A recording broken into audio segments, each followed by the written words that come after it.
हरे कृष्णा, राधे राधे। आज इस वीडियो में सुनेंगे संतोषी माता की संपूर्ण व्रत कथा। इस कथा को आप अंत तक सुनना और पूरा सुनना, तभी व्रत रखने का पूरा फल प्राप्त होगा। जय हो संतोषी मैया की। एक गांव में एक बुढ़िया रहती थी जिसके 7 बेटे थे। 6 बेटे कमाने वाले थे और एक बेटा निकम्मा था। बुढ़िया माँ 6 पुत्रों का जूठा 7वें पुत्र को देती थी। 7वां पुत्र एक दिन अपनी पत्नी से बोला, देखो मेरी माँ मुझसे कितना प्रेम करती हैं। वह बोली, क्यों नहीं, सबका जूठा बचा हो तुमको ही तो खिलाती हैं। वह बोला, जब तक अपनी आंखों से ना देख लूँ मान नहीं सकता। पत्नी ने हंसकर कहा, देख लोगे तो तब तो मानोगे। कुछ दिन बाद एक बड़ा त्योहार आया। घर में 7 प्रकार के भोजन और चूरमे के लड्डू बने। वह पत्नी को बात को जांचने के लिए सिरदर्द का बहाना बनाकर पतला कपड़ा सिर पर ओढ़कर रसोई घर में जाकर सो गया और कपड़े में सब कुछ देखता रहा। 4 भाई भोजन करने आए। उसने देखा कि माँ ने उनके लिए सुंदर सुंदर आसन बिछाए हैं, 7 प्रकार की रसोई परोसी हैं और आग्रह करके उन्हें भोजन कराती रहे हैं। वह देखता रहा। 4 भाई भोजन करके उठ गए। तब माँ ने उनकी 5 थालियों में से लड्डुओं के टुकड़ों को उठाया और एक लड्डू बनाया। जूठन साफ करके माँ ने उसे पुकारा, उठ बेटा उठ, तेरे भाई ने भोजन कर लिया है, तू भी उठकर भोजन कर ले। उसने कहा, माँ मुझे भोजन नहीं करना, मैं तो परदेश जा रहा हूँ। माता ने कहा, कल जाना है तो आज ही क्यों न जा। वह बोला, हाँ हाँ आज ही जा रहा हूँ। यह कहकर वह निकल गया। चलते समय उसे पत्नी की याद आई। वह गौशाले में कंडे थाप रही थी। वहाँ जाकर बोला, मेरे पास तो कुछ नहीं है, गुट्ठी है सो ले लो, अपनी कोई निशानी मुझे दे दो। वह बोली, मेरे पास क्या है, गोबर भरा हाथ है। यह कहकर पत्नी ने उनकी पीठ पर गोबर के हाथ की थाप मार दी। वह चल दिया। चलते चलते दूर देश में पहुंचा। वहां एक साहूकार की दुकान थी। वहां जाकर बोला, सेठ जी मुझे नौकरी पर रख लो। साहूकार को नौकर की सख्त जरूरत थी। साहूकार ने कहा, काम देखकर तनख्वाह मिलेगी। उसने कहा, सेठ जी जैसा आपको ठीक समझे वैसा करिए। उसने साहूकार को यहाँ नौकरी मिल गई। वह वहाँ दिन रात काम करने लगा। कुछ ही दिनों में दुकान का लेन देन, हिसाब किताब, ग्राहकों को माल बेचना, सारा काम करने लगा। साहूकार के 7-8 नौकर थे, सब चक्कर खाने लगे, लेकिन उसने अपनी लगन, परिश्रम और ईमानदारी से सभी को पीछे छोड़ दिया।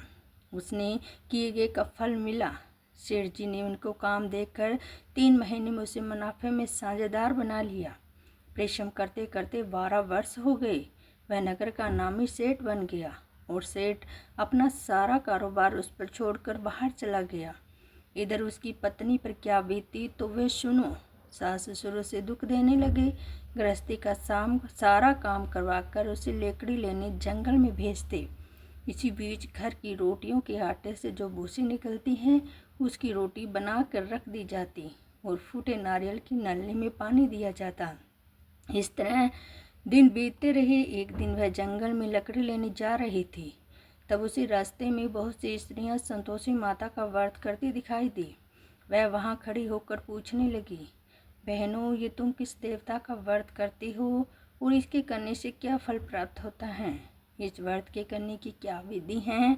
यदि तुम अपने इस व्रत का विधान मुझे समझा, मैं तुम्हारा बड़ा एहसान मानूंगी। उसने एक स्त्री बोली, सुनो ये संतोषी माता का व्रत है, इसके करने से निद्रता दरिद्रता का नाश होता है, लक्ष्मी जी आती हैं, मन की चिंताएं दूर होती हैं, मन को प्रसन्नता और शांति मिलती है, निपुत्री को पुत्र मिलता है, प्रीतम बाहर गया हो तो वह सिंह लौट आता है, कुंवारी कन्या को मन पसंद वर मिलता है, चलता मुकदमा खत्म हो जाता है, ग्रह क्लेश की निर्मति होती है, मुख शांति होती है, घर में धन जमा हो तो धन जायदाद का लाभ होता है तथा और भी मन में जो कुछ कामना हो वह संतोषी माता की कृपा से पूरी हो जाती हैं, इसमें संदेह नहीं। वह पूछने लगी, यह व्रत कैसे किया जाता है, यह भी तो बताओ, बड़ी कृपा होगी। वह स्त्री कहने लगी, बिना परेशानी, श्रद्धा और प्रेम से जितना भी मन बन सके प्रसाद लेना। 5.25 पैसे से 5.25 आने तक जिससे भी ज़्यादा शक्ति हो भक्ति के संसार गुड़ और चना लेना। हर शुक्रवार को निराहारा रहकर कथा कहना सुनना। इसके ओम बीच कम नहीं टूटे। लगातार नियम से पालन करना। सुनने वाला कोई ना मिले तो घी का दीपक जलाकर उसके आगे जल के पात्र को रखकर कथा कहना, परंतु नियम ना टूटे। जब तक कार्य सिद्ध न हो नियम पालन करना और कार्य सिद्धि हो जाने पर व्रत का उद्यापन करना। 3 मास में माता पूरा फल प्रदान करती हैं। यदि किसी के कर्म ग्रह खोटे हो तो माता 1 वर्ष में अवश्य अनुकूल कर देती हैं। कार्य सिद्ध होने पर ही उद्यापन करना चाहिए, बीच में नहीं। उद्यापन में 2.5 सेर आटे का खाजा तथा इसी अनुसार खीर व चने का साग बनाना। 8 लड़कों को भोजन कराना। जहाँ तक मिले देवर जेठ भाई बंधु कुटुंब के लड़के लेना। ना मिले तो रिश्तेदार और पड़ोसियों के लड़के बुलाना। उन्हें भोजन कराकर यथाशक्ति दक्षिणा दे। माता का नियम पूर्ण करना। ध्यान रखना उस दिन घर में कोई खटाई न खाए। यह वह सुन वह वहाँ से चल दी। रास्ते में लकड़ी के बोझ को बेच दिया और उन पैसों से गुड़ चना लेकर माता के व्रत की तैयारी करने आगे चली। रास्ते में संतोषी माता के मंदिर में जाकर माता के चरणों में लौटने लगी। विनती करने लगी, माँ मैं दीन हूँ, निपट मूर्ख हूँ, व्रत के नियम कुछ नहीं जानती, मैं बहुत दुखी हूँ। हे माता मेरे दुख दूर कर, मैं तेरी शरण में हूँ। माता को दया आई। वह 1 शुक्रवार बीता कि दूसरे शुक्रवार को उसके पति का पत्र आया। तीसरे शुक्रवार को उसका भेजा हुआ पैसा आ पहुँचा। यह देखकर देरानी मुँह सिकोड़ने लगी। इतने दिनों बाद इतना पैसा है, इसमें क्या बड़ाई है। लड़के ताने देने लगे। काकी के पास तो पत्थर आने लगे, रुपये आने लगे। अब तो काकी की खातिरी बढ़ेगी। अब तो काकी बुलाने से भी नहीं बोलेगी। बेचारी सरलता से कहती, भैया पत्थर आए रुपये आए तो हम सब के लिए तो अच्छा है। ऐसा कहकर आंखों में आंसू भरकर संतोषी माता के मंदिर में जाकर मातेश्वरी के चरणों में गिरकर रोने लगी। माँ मैंने तुमसे पैसा नहीं मांगा, मुझे पैसे से क्या काम, मुझे तो अपने सुहाग से काम है। मैं तो अपने स्वामी के दर्शन और सेवा मांगती हूँ। तब माता ने प्रसन्न होकर कहा, जा बेटी तेरा स्वामी जल्दी आएगा। यह सुनकर खुशी से बावली हो वह घर का सारा काम करने लगी। संतोषी माँ विचार करने लगी, इस भोली पुत्री से मैंने कह तो दिया कि तेरा पति सिंगर आएगा, पर आएगा कहाँ से। वह तो उसे सपने भी याद नहीं करता। उसे किसी याद दिलाने से मुझे ही जाना पड़ेगा। संतोषी माता ने उस बुढ़िया के बेटे को सपने में समझाया, पुत्र तेरी घरवाली कष्ट उठाकर रही हैं। वह बोला, हाँ माता मुझे मालूम है, परंतु क्या करूं, वहाँ कैसे जाऊं। परदेश की बात है, लेन देन का सारा हिसाब किताब है, कोई जाने का रास्ता नजर नहीं आता। आप ही कोई राय दिखाए तो वहाँ कैसे जाऊं। माँ कहने लगी, सवेरे नहा धोकर संतोषी माता का नाम लेना, घी का दीपक जलाकर दंडवत कर उसे दुकान पर जा बैठना। देखते देखते तेरा लेन देन चुक जाएगा, जमा माल बिक जाएगा, सांझ होते होते धन का ढेर लग जाएगा। वह अगले दिन सुबह बहुत जल्दी उठा। उसने अपने मित्र बंधुओं परिचितों से सपन में माता द्वारा कही गई बातें कह सुनाई। वे सब उसकी बातें सुनकर उनकी खिल्ली उड़ाने लगे। वे कहने लगे, कहीं भी कोई सपने की कोई बात सच्ची होती है। एक बूढ़ा व्यक्ति बहुत समझदार था। वह बोला, केका नहा धोकर संतोषी माता को प्रणाम किया, फिर घी का दीपक जलाकर दुकान पर जा बैठा। शाम तक धन का ढेर लग गया। वह हैरान हुआ। मन में संतोषी माता का नाम लेकर प्रसन्न होकर जाने के वास्ते गहना कपड़ा व सामान खरीदने लगा। सब काम से निपट कर अपने घर को रवाना हुआ।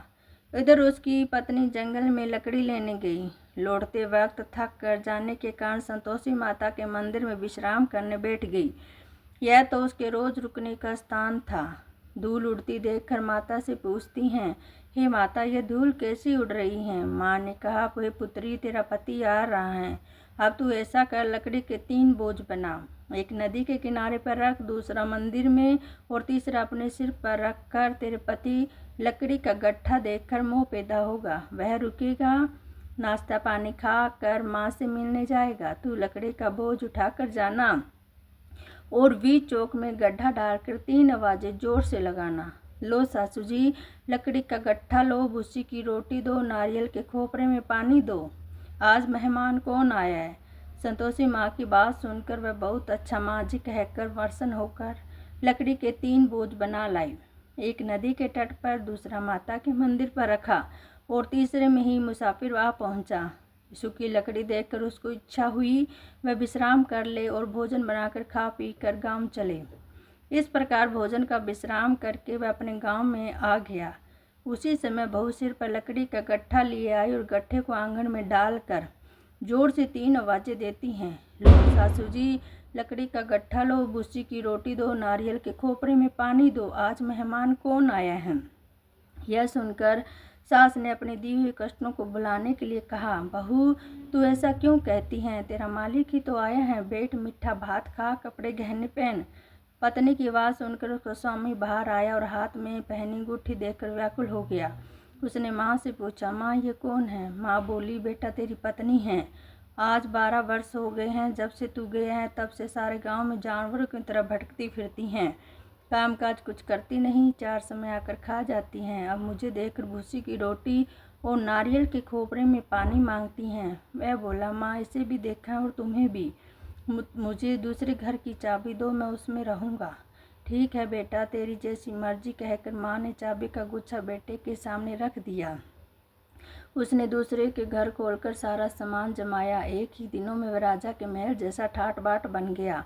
अब क्या था, वह सुख भोगने लगी। अगला शुक्रवार उसके पति से कहा, मुझे संतोषी माता का व्रत का उद्यापन करना है। पति बोला, बहुत अच्छा, खुशी से कर लो। वह उद्यापन की तैयारी करने लगी। जेठ के लड़कों को भोजन के लिए कहने गई।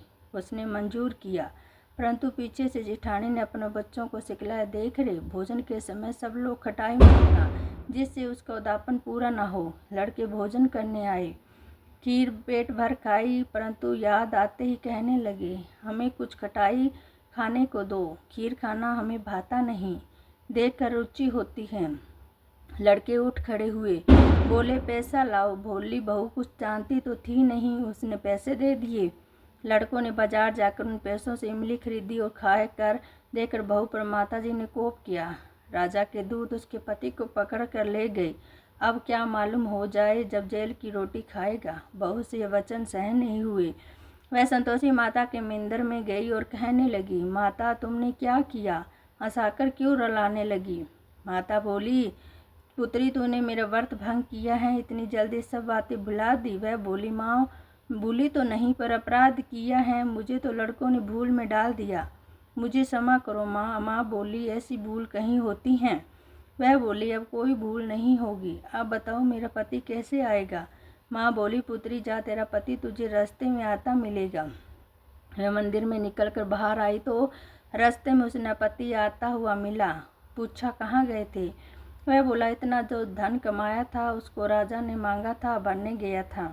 वह प्रसन्न होकर बोली, भला हुआ, अब तो घर को चलो। फिर अगला शुक्रवार आया। वह बोली, मुझे उद्यापन करना है। पति ने कहा, ठीक है कर लो। वह उद्यापन की तैयारी करने लगी। पति ने जेठानी के लड़कों को सिखा दिया कि तुम पहले खटाई मांगना। लड़के भोजन करने बैठे, लेकिन करने से पहले कहने लगे, हमें खीर खाना भाता नहीं, जी बिगड़ता है, कुछ खटाई को दो। वह बोली, खटाई नहीं मिलेगी, खाना है तो खाओ, नहीं तो जाओ। उसने लड़के चले जाने पर ब्राह्मणों के लड़के को भोजन कराया, दक्षिणा की जगह एक एक फल दिया। इससे संतोषी माता प्रसन्न हुई। माता की कृपा से 9 माह बाद उसको चंद्रमा के समान एक पुत्र प्राप्त हुआ। पुत्र को लेकर वह प्रतिदिन संतोषी माता के मंदिर में जाने लगी। माँ ने सोचा कि रोज आती हैं, क्यों ना आज इसके घर चलूं, इसका आसरा तो देखूं सही। विचार करके माता ने भयंकर रूप बनाया। गुड़ और चने से सना मुख, ऊपर से मूंड के समान होठ, उस पर मक्खियाँ भिनभिना रही थी। दहलीज में पैर रखते ही उसकी सास चिल्लाई, देखो रे, कोई चुड़ैल डाकनी चली आ रही है, लड़के इसे भगाओ नहीं तो सबको खा जाएगी।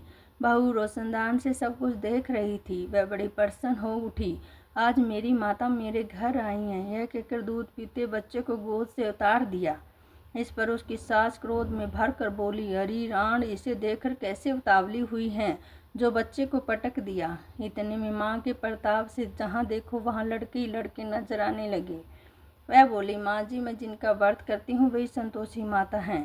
इतना कहकर उसे झट से घर के सारे किवाड़ खोल दिए। इसने माता के चरण पकड़ लिए और विनती करने लगी, हे माता, हम मूर्ख हैं, अज्ञानी हैं, तुम्हारे व्रत की विधि हम नहीं जानते, तुम्हारा व्रत भंग करने हमने बड़ा अपराध किया है। हे माता, आप हमारे अपराधों को क्षमा करो। इस प्रकार बार बार कहने पर संतोषी माता प्रसन्न हुई। इसके बाद उसकी सास कहने लगी, हे संतोषी माता, आपने बहू को जैसा फल दिया वैसे सबको देना। जो कथा सुने पढ़े उनका मनोरथ पूर्ण करना। सब मिलकर बोलो, जय संतोषी माता की जय हो, संतोषी माता की।